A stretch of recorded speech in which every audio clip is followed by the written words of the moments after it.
Sir. Yeah, right. Good afternoon, folks. My name is Jamison Peevyhouse. I'm Vice President of Public Safety here at RapidSOS, and we're so glad you're part of Ready23. You've already missed some great dialogue that was going on before we started the recording and let everybody in the room. As you all know by now, RapidSOS is an intelligent safety platform that connects life-saving data to monitoring centers, comm centers, and responders during emergencies. Now, today I'm joined by two characters so far. I'm joined by two professionals actually, who are experts in both fire communications and hazmat operations and response. So, Chris Carnahan is the ECC Director and Manager for South Metro Fire Rescue, and Chris Wells, two Chris's, is with South Metro Hazmat. He's a team coordinator there. So, gentlemen, I'll come to you first, and to keep things simple, I'll try to do it by last name. I'm sure you're used to that already, but Carnahan, can you tell us about your background and what you've been doing with South Metro? So good afternoon, everyone. My name is Chris Carnahan. I'm the Emergency Communications Manager for South Metro Fire Rescue in Colorado. We're located just south of Denver. Our dispatch center dispatches for South Metro Fire as well as other contract agencies for just under 1,800 square miles. We're a secondary PSAP for fire and EMS only. Bless our police dispatchers out there. And I've been with South Metro for just about 8 years now in the comm center with a background of other PSAPs as well as on an ambulance for 10 years in a suburb here in Denver. So both line experience as well as the comm center. Amazing. And Mr. Wells. So I've been in the fire service now. I'm going to date myself. This is my 25th year being in the fire service. Right now, I'm our hazmat team coordinator. I also am on a suppression unit out of our station 38. So we run two hazmat primary units, one in kind of what we call the east side of our district, and then the west side. And then we also have a ALS hazmat unit as well. So, oh, wow. We've basically tried to take in all of the information that we have from the new NFPA standards, and we're trying to kind of lead the way across the board. So that's kind of our mission statement, is to be best in class. And everything we do kind of comes with that lens, is we're just trying to lead the way, because we understand that these lessons learned were from people that have kind of plowed the way for us, and we want to make sure that we're doing the right thing by them. Absolutely. And we appreciate you both being here today. And we're going to try to tailor our discussion around responses to electric vehicles and emergencies, mostly fires. So it should be a very electrifying conversation. Now, I know you both have a history of understanding how electric vehicles have changed public safety. And it's been something that I don't think everyone has learned at the same time and the same speed. So I think what you're going to provide here today is probably very beneficial for everybody listening, whether it be from the response side or the ECC side. And we'll talk a little bit about new technologies like telematics and drones, which we had a great conversation about before we started, and how those have enabled the ECC and the responder with better data so that we can have a safer response and maybe mitigate that outcome much quicker. So, Carnahan, I'll start with you first. I know Metro Fire has been on the cutting edge of technology to better support operations and response. And you and I spoke previously about how protocols have changed in the ECC based upon responses to electric vehicles. And if your protocols haven't changed in your comm center for answering those calls, it may be time to look at refreshing those. So can you give me some examples of how these protocols have adapted over time to ensure the safety of the callers and responders? Sure. So one of the biggest things is working with the special teams of your agency. Mm-hmm. So Chris Wells and we work together on a lot of different things and bounce ideas off each other on, what he's seeing from the line and then the hazmat perspective. So what we can do in the center. And then we can give recommendations on how we can modify in the center to help them. So I think it's definitely a team effort on anytime you change those responses. This isn't a dispatch changing a response or the line guys that are responding to the calls. It's a team effort. So I think first building those relationships with operations from the communications center is key number one, because that's how we start these conversations, right? Chris came to me and said, hey, we need to look at electric vehicles. This is really changing, it's really impacting. So we started with that, first started kind of looking at the response plan, and based on the recommendations from him and his team and operations to see, well, what do we need to actually go? I don't have a dog in the fight for that, right? He's going to tell me what he needs, but I'm going to ensure that the response plan has that. And then he gave me additional information so I could educate the dispatchers, right? The dispatch staff wants to know the why, right? I can write any policy any day, but if they don't have the why, that, you might get some pushback. So really being able to educate them on why we're trying to do this. When you look at electric vehicles, most of the calls that we get for any type of vehicles, any type of car fire or MVA response are traditionally called in by passerbys. So we don't know exactly what kind of vehicle they're in. So we've changed some of our call taking procedure to really identify those alternative fuel vehicles as well, primarily with electric vehicles, and trying to ask what little more information from the fire side on what they're driving. I know for law enforcement dispatchers, it's very normal to get license plates, vehicles, make, model. That's not very normal. That's not normal call taking procedure for the fire side, right? We're okay with the blue car in the intersection on fire because we're probably going to find the blue car in the middle of the intersection on fire. So I'm not too worried about a license on our side. So that's really what we've morphed in that call taking procedure, and really trying to get the basic information, but asking if they know what kind of vehicle it is. And we've talked before, and I'm sure we'll touch on a little bit, is electric vehicles have changed. Electric vehicles, when they first rolled out, they were really weird looking and different, and it was very obvious. Besides your normal one, the normal commercial ones you see, your Teslas, your Rivians, the ones that people know are full electric vehicles, those are the easy ones, right? I use the example of the Ford F-150 Lightning. It's a full truck, but to anyone driving by, if you didn't know exactly what you're looking at, it looks like an F-150. So you don't know. So it's really educating that we're only as good as our information that we get. We're going to try to get more information, but if someone's just driving by really fast, they're going to give us what we got. We're going to pass on the information and try to collect more. That's really important information. I couldn't help but chuckle. It's a blue vehicle, but when fire arrives, they're going to tell you it's black. Yeah. So, Chris Wells, this is kind of a loaded question, but I know you need to understand the type of environment you're responding to in those hazmat situations. That's incredibly important to prep for that as you approach. So, these questions in the protocol stack about hybrid versus electric versus, smoking on fire, those type of things, are they affecting the type and level of response that you have to an incident, or are you still trying to just basically respond with limited data today? No, every piece of data that we get in that call type helps our response. For example, if they just get a report of a vehicle with some white smoke coming off of it, generally speaking, that's probably not going to come in as a full fire response.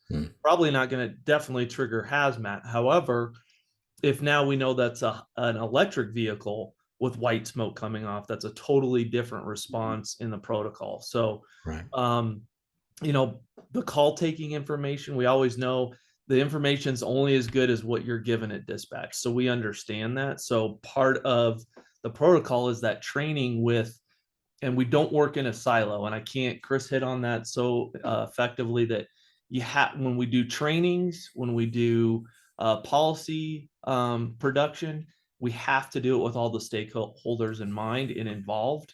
And that way, what we found is there's things on the ops side that are really important to us that dispatch was unaware of, and it was an easy fix on their side, and vice versa. There were things on our end that we thought, well, that's not a big deal, but for the call takers and for dispatching, that's a really big ticket item, and they can have a lot of effect for it. So I think the information that we get makes a big difference, and then allowing within your policy to have that ability to alter and upgrade or downgrade those incidents is really important. And I think that's kind of the underpinning of all of our policies at South Metro is we're always reevaluating what incident we're actually with, and we'll always upgrade those incidents or downgrade them based on what we actually find when we get on scene. And I think with that, it's really important to have that working relationship between both operations and dispatch. Right. And if you have those policies in place, At South Metro, the dispatchers can upgrade calls without permission. They can downgrade calls without permission based on the information that's given. And that all comes from just that buy-in and that trust and those trainings that we do together, that the responding units know that if our dispatchers, if my staff says, we're going to change this problem nature and it downgrades the response, we're going to cancel units, and no one questions it. So I think it's really it's all based on relationships. Absolutely. Yeah, I think I'll kind of close that loop a little bit here. And so Chris Carnahan, does it impact your operations if on the scene they come back and say, hey, be advised, we're going to attempt to extinguish this with water or a blanket, or we're going to allow it to burn? Does that provide good information for you in the comm center? So as you enter additional calls are coming in, does that help you out as well? I'm assuming it does, but I didn't know how it affects that call flow maybe. So absolutely. And I'll give the example, I talked to Chris this other day and talking on a call, right? When we look at these electric vehicles, they have different policies or procedures in place on how to treat them. Mm-hmm. We're going to get calls on that. So in certain instances, right, we may just let the electric vehicle burn if we don't have any exposures or anything like that. And we're going to get calls, or that helicopter that's above us, the news helicopter, and we see a couple of fire trucks standing around in a car on fire, they're going to think we're not doing anything. And people are going to call 911 and say, why aren't they doing anything? So I think we are going to be impacted with that. I think that radio communication's already, that's done automatically, but that allows our staff to, loop other folks in, right? Whether that be our PIO with, our social media presence, we're going to put that out and might have a little educational blurb on why we're doing what we're doing. So if someone passes by, they don't think we're just not doing anything. But, we do get additional calls, and have to tell people, we give very limited information on what's going on, but we will see that spike in call volume. But we work really, really well with our primary PSAPs, like I said, being a secondary, and we're in constant communication with them, either via phone or a lot of agencies with CAD to CAD, where we're already sharing that data. They already know what's going on. So we're blessed that those primary PSAPs and those law dispatchers are filtering a lot of those for us. A lot of those calls don't get transferred to us because they already have that data. They already have a call generated with the CAD to CAD. They're already seeing all our notes of what's going on. So anyone they get those additional calls, if everything lines up, they're not transferring those to us. So our primaries are probably more impacted than us, unless it's they have a specific question. That's fantastic. I mean, and you hit on a good point there. I kind of want to segue to, which is the data portion of this. And I know there's a question here that we'll get to in a moment in the Q&A from the audience. But today with telematics, you talked earlier about saying, well, we're not able to run tags, right? We can't run the VIN and tell you what kind of vehicle it is, prior to being on the scene. But now with telematics providing the vehicle make, model, and propulsion type is incredibly impactful for us, especially when you tie that with the sensor-based information for how fast the vehicle is going, how many occupants, etc., and of course, precise location of the vehicle. Do you think that having that information at time of incident before the calls start coming in, you think long-term that will impact the way that you do respond as far as the type of apparatus and or resources you send to the scene? Oh, absolutely. So I'm really excited to say that we're going RapidSOS Premium here in the next week or so. Nice. We got all the data's flowing. I hope we're still in line to be the first secondary PSAP in the nation to be on. I believe that is true. On Premium. So I'm really looking for that information, that extra data that's coming through. We will use that to change our response. And we will also use that to make sure we advise, right? To Nice. Let those responding units. So we may not make that immediate decision based on that data, but that supporting documentation will allow us to better be prepared. And I say that for a couple things. Depending on what it is, say if we don't get a 911 call, well, we're going to treat it as normal. But we start getting a 911 call, we're going to advise our responding units that, hey, this is a Tesla Model Y, it's on fire. We're going to modify that response plan. But by using that specific data of the make and model, we can then be proactive in the comm center while they're responding look that unit up in the NFPA guide of all the Yeah. information that those manufacturers produce, and be prepared to pass on information. We can, or tell them exactly which one to go to if they need to look at. All these vehicles are different. They all have different lift points. They all have different cut points. They all have different danger zones. And if we can be proactive that in the comm center and take that extra couple minutes to find that for them, they may not need it, they may not use it, but Yeah. we're already ahead of the game. And again, back to those relationships. I know when Chris is on the hammer going out there and I tell him it's this model, here's your cut point, he's not even gonna second guess. He's gonna go straight to that. So I think having, everything's about data, right? Who has the data runs the world, right? It's all about the ones and zeros. And I think the more we can do that, with that caveat, right? We want to make sure we're not overwhelming our staff. And that's a big concern of mine. Dispatchers are getting more and more in front of them, but if we are able to narrow those things down, and that's why we're a RapidSOS customer, to have everything in one spot. But we look at that, we're using live video. We can touch on that on some of our response, but we can use all of that. But we have to remember, these are still the same dispatchers sitting in the same seat. That's right. Just because we're dumping more on them at the same console doesn't automatically mean we're getting more FTEs. So we just need to be careful on how we move forward. 100% agree with you. And a couple of items here. One that answered the question that was in the Q&A section earlier. The Sirius XM vehicle cards, whether vehicles are electric or type of combustion. I would say that we've heard that from ECCs. We are sharing that with Sirius XM. We're working together with them to provide that combustion piece for those. And of course, that's across multiple makes and models. And I can't remember how many millions of vehicles that will impact, but we understand that's a very top priority for us. And we're happy to be working with them. That piece they're a great company to work alongside of. You talk about, the data flow coming in. Yeah, I agree with you. Like, it's incredibly important for us to have the correct, accurate, incident-specific data to provide the telecommunicator to make decisions. We talked earlier about, active assailants, to where we have an incredible amount of analog data coming in, phone calls, radio traffic, and, just people driving by, et cetera. That data doesn't help us, resolve the incident of the scene. And so now, using the data that we have today from sensors or other things before the calls even start to let us know what's actually going on is incredibly important. And so, Chris Wells, I'll come back to you on the Hazmat. Mm-hmm.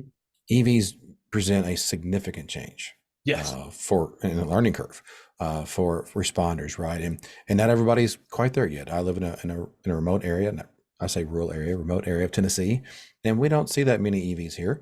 A few running around town, that's about it. In about 700 square miles, you may have 5. And so, what are some decision points that you're making as incident commander that different from traditional vehicle incidents that maybe you'd like to share along folks who may not have ever interacted with a vehicle fire for the EV?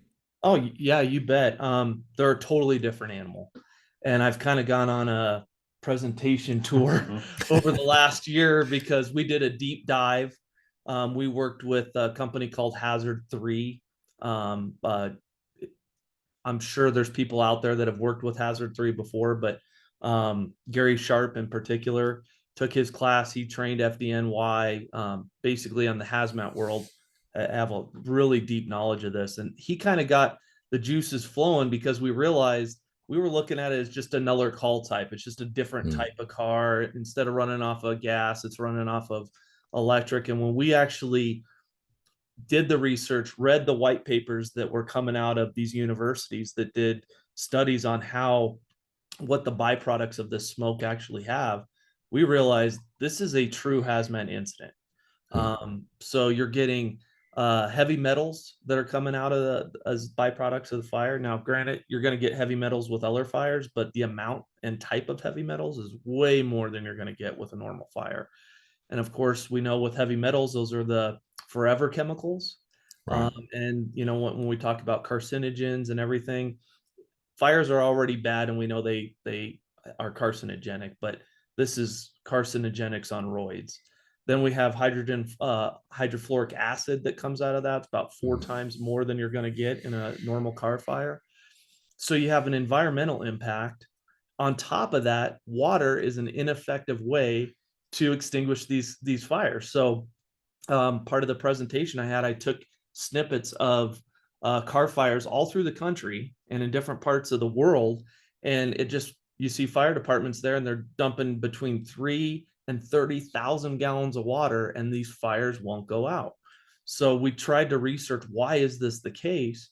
And what we came up with is in the time it takes you to deploy, we'll say 20,000 gallons of water, your water was ineffective. It just slowed it down enough that it was going to burn anyways. But during that time, you just created this hazmat soup, because now you've mixed in your water, and now what are we going to do with that water runoff? So we had to really kind of think outside the box and say, how are we actually going to put this into practice? We know water is ineffective. There's a lot of different products on the market, from jacks that they put underneath cars, and they can cut on things. And what we found is that the data is not really there to support the effectiveness. So we had to look at it from a response type and say, we went to our local EPA and we said, what is your suggestion? Do you want us to extinguish these and then deal with the byproduct of the runoff? Or would you prefer that we let these things burn? And they said, without a doubt, please let them burn. That's the most clean and efficient way to do it. It's safer for us. And when you add water, H2O, to hydrofluoric acid, which is also hydrogen based, you're getting more HF production. So you're making it more toxic by trying to extinguish it. The problem is, and I'm sure there's a lot of people that are out here in the virtual arena here, people are like, well, what about, say it's in a rural area, or it's a red flag day where we can't just let this burn, or we've got exposures. That's why we did purchase the car fire blankets, but we don't use it as a fix. It's not a silver bullet. It's a tool. And the idea is, we put the blanket over top of that vehicle, and now it's basically like calling a timeout on that incident. Now we can go in, we can mitigate, we can prep if we need more units on scene, we can water down an area. If it's a red flag day and we have some dead trees or whatever, we can cut those down. And then when we pull the tarp off the car and let it continue burning, now we control the incident versus having to play catch up and letting that incident control us. And the other thing is, we allow, as soon as that fire is out, and again, I'm sure people out there know these things can reignite up to 3 weeks after the fire's been deemed out. Wow. So what we also do is, anytime we have an EV car fire, we put a fire blanket on it when it's in transit to the salvage yard. And basically it's a write-off. It just stays with that vehicle for the rest of its life. So we strap it down to the flatbed and off it goes. And then that way, when it goes to the salvage yard, we don't have to worry about a rekindle because we've got it covered. So it may not be the best solution. Somebody else may 5 years from now come up with a better, but what we've realized is, from a practical standpoint and from trying to make sure that we're being, as diligent as we can with and effective with what we're doing, that's what we've come up with. And that's kind of how we operate with those type of incidents. That's amazing. And I can hear, all the things that you're trying to do to mitigate that outcome. And it has to be a huge impact on personnel, like the personnel time on scene, the time to remediate, like all those things to get back in service. That's a changing dynamic for fire services. And so, and here comes the cool part, right? We have about 6 minutes. Talk briefly about all the cool things. Sorry, all the technology that you're using, such as drones and FLIR, and another item that Mr. Carnahan told us about before this call, that help protect your citizens, but also just by getting your responders back into a state of readiness for any other emergencies that may be impacting your community, because that's incredibly important. If I can deploy something that says, I can watch this with fewer people and get them back in service to service the needs somewhere else in the community, that is a huge savings of time and effort on our response mechanism. So which one of you wants to start? Well, I'll start with live video into the center. We've been doing live video for almost 2 years now. So that right there is a saving factor to being able to upgrade responses quickly with limited information, or being able to downgrade those. So having Nice. another awesome tool in our toolbox is drones and UAVs. What's I'm really excited to share that is our drone program at South Metro Fire is ran by the dispatchers. So the dispatchers are the drone pilots. The dispatchers deploy as a special team for UAV response. So that's very non-traditional in the public safety drone world. Then we're looking at all kinds of different other type of robotics, robot dogs. We've already named them. But it's really just exploring those new technologies and what's out there to protect the line firefighter. It's not to take away, it's not to take any jobs away or anything like that, but I much rather put a piece of technology, a drone, a robot, anything downrange to collect information and get that back so we can respond appropriately. We can gear up appropriately. We can make sure everyone's protected. So from my little world, my drone world, that's something that's been enormous impact in South Metro and our bordering agencies that we run with. So those are probably our two cool things. Right. So I'm going to put Chris Wells on the spot then. I mean, we're talking about Teslas and we're talking about Rivians, right? What happens when this occurs on the rail industry and you have a derailment of an electric locomotive, which are in testing now, and you're talking about orders of magnitude difference in scale and scope. Now things like drones and robotic dogs, et cetera, become mission critical because you may not be able to actually get to that location, and now your fire is impinging on other hazmat materials. Well, you brought it up. No, it's perfect because that is literally what what keeps me up at night. Because right now, not only do we have electric, rail in production that's where they're going. But you think about how are they shipping mass quantities of lithium ion batteries, whether it be or not. So we already have that on the rail today. So we don't have to wait for the rail car to actually be EV. Everything they're shipping is EV. So interesting. We have that, and that's part of why I actually ran from the ops side. I ran the drones, and that was my initial. I had to go in, get the certification, do that, purchase them, and I realized that from an operational standpoint, I have to be doing my operational stuff. I can't be keeping all my certs and training and everything on the drones. And it made total sense that you have the dispatchers that already think in that mindset. They're used to taking in data. They're used to making sure they're kind of the eyes in the sky, if you will, anyways.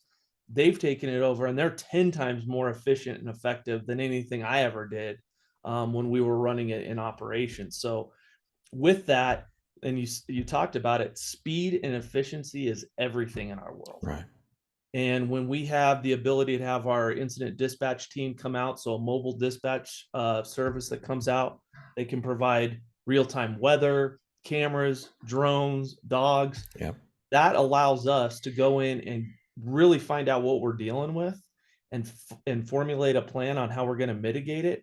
Because when you're talking about hazmat incidents, to go in like a level A suit and still make sure that we're accounting for the safety of our operators, I mean, that can easily shave an hour off of our response time through utilizing our dispatch team to give us the information we need. And they may get half of it before we even arrive on scene, which is amazing. That's amazing.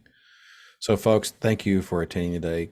Chris Carnahan, Chris Wells, we really appreciate what you're doing. We definitely appreciate the fact that y'all will be the first secondary agency in the United States with premium, which is fantastic.